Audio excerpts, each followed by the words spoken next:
What's up everybody, Jason Page here. Welcome back to another light painting video. In this video, I'm going to show you how to create a really cool earth, wind, and fire portrait using the earth, wind, and fire glitter sticks from Light Painting Brushes. I'm going to be combining all three of the glitter sticks in this single shot using the lovely Candace here as my model. I'm going to silhouette her by using all three glitter sticks behind her. I'm going to do the fire glitter stick at the top and then the earth and wind glitter sticks down at the bottom. All three are going to kind of create this RGB pattern of earth, wind, and fire, making a really cool silhouette. The settings that I'm using are ISO 100 f8, shooting on bulb mode, but the exposure time for this is just going to be about 1 minute. The only other thing that I'm adding into this image is to backlight her. I'm using a flash with a blue gel over top.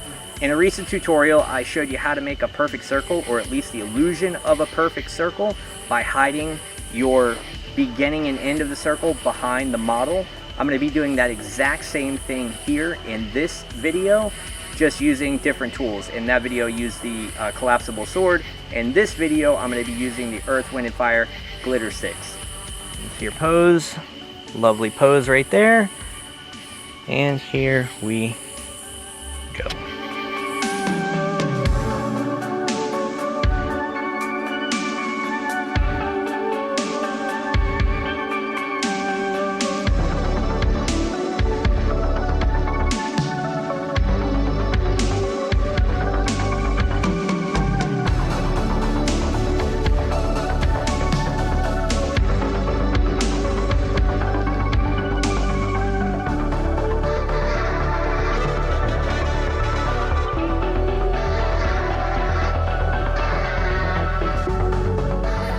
So there you have it. That is how you create a silhouette shot using the earth, wind, and fire glitter sticks. What I did was I used her body as a guide. I did the first circle right at her neck, and then I used the other two glitter sticks down below right at the small of her back to create that kind of symmetrical three-circle pattern. If you guys like the video, please do give me the thumbs up. If you haven't subscribed yet, please do hit the subscribe button down below. If you have any questions or comments, put them down in the comments section and I'll try to answer anything that I can. Thank you guys very much for watching, and until the next video, get out there and get creative.